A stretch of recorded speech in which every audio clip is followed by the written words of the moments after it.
talaga, lalo na pagkasama ka nila ang K-Boys nila Kuya Rab. Tapos pag kumpleto ang Kalingap Angels. Lalo na pag nakilala mo sila Dara, sila Rose Ann. So sa tingin ko nga, nasasaya pa ang Kalingap. Kasama ka pala sa sa Sabado kasi may banding ang Kalingap Angels. Bakit hindi? Pero, mas masaya. Di ako dyan. Para malibang ka din. Excited din ako makita ang Kalingap Angels. Kasi ngayon talaga kailangan mo rin mag-enjoy tapos mag-banding kasi matagal ka rin nag-alaga ng papa mo eh. Mabuti at andyan ang Kalingap. Kasi kung wala ang Kalingap, di ko alam kung asan ako ngayon. Mabuti na lang at tagpuan rin kayo nila Kuya Rab at natulungan. Oo. Kaya pasalamat ko din sa lalong-lalo na kay Kuya Bal at Edna. Kasi kung hindi din sa kanila, di daw makapunta dito. Ayun.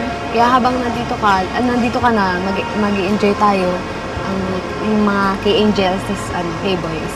Kung gusto mo rin pumunta sa amin, sabi ka lang, kilala mo si Mama, mabait si Mama. Ay, sa tingin ko. So, salamat sa pag-imbita sa akin na makilala ang Kalingap Angels.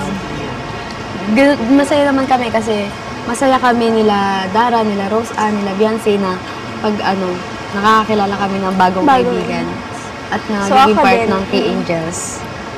So ako talaga, kaunti lang ang kaibigan ko dun sa amin. So ngayon, sobrang saya ko dahil may mga bagong makikilala naman akong kaibigan. Doon talaga sa amin, hindi ka sa palalabas, gano'n. Sana magkabanding pa tayo nila. Sana. So, yo, what's up mga kababayan, mga kalingap? Welcome back muli sa aking munting channel. Ako po ang inyong host, Aureada TV, ay muling nagbabalik. Kamusta po kayo? Isang mapagpalang araw ng linggo po sa ating lahat. Nawa ay nasa mabubuti po kayong mga kalagayan habang pinapanood ang video na ito. No? At mega love shoutout Kuya Bal Santos Matubang, Kalingap Rab, at kay Ate Edna Vlogs. At credit po kay Kalingap Rab at muli naman tayong kumuha o gumamit ng kanyang maiksing video clip para gawan ng reaction video. No? At sa video nga pong ating ipinili kanina mga kababayan, mga Kalingap, no? Na itong si Pinyel at si Joy ay iisa at pareho o parehas ang kanilang nararamdaman. No? Yun nga po yung kasiyahan. Parehas pong masaya si Joy at si Pinyel sa piling ng Team Kalingap. No?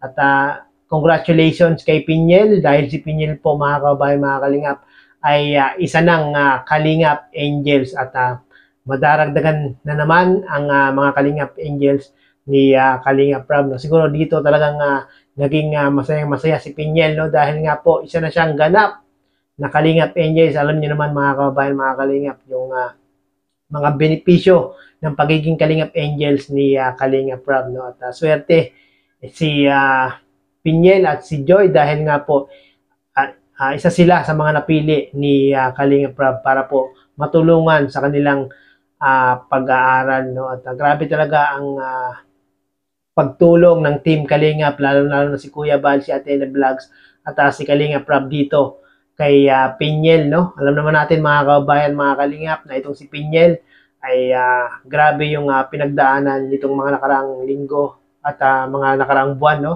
At nawala nga po ang kanyang ama. No?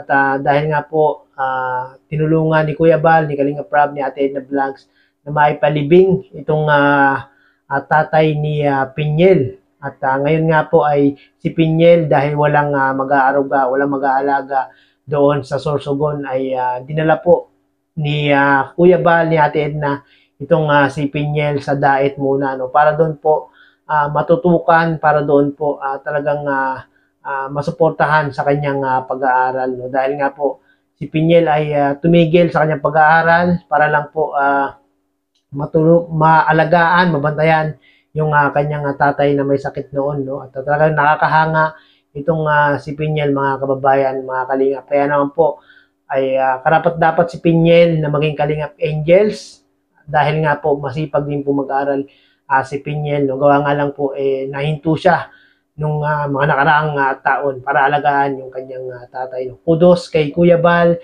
kay Kalingap Rab dahil sa inyong mga mabubuting gawa, dahil sa inyong mga paglingap sa ating mga kababayan, yung mga kabataan na talagang ninanais na makapagtapos ng pag-aaral dahil nga po sa hirap ng buhay ay talaga namang nahihinto sa kanilang pag-aaral at dahil nga po nandyan kayo tumutulong sa kanila, kayo po ang nagbibigay ng pag-asa sa mga kabataan katulad na lang po ni Joy at ni Pinyel. No? Sa mga hindi pa po nakapanood ng video na ito, yung pinili natin kanina, no, mangyari po ay pakipanood nyo po sa YouTube channel ni Kalinga Prab o ipipin ko po sa aking comment section para doon nyo po mas madaling mapuntahan at mapanood ang kabuuan na video na ating pinili kanina. No. Maraming pong salamat mga kababayan, mga Kalingap.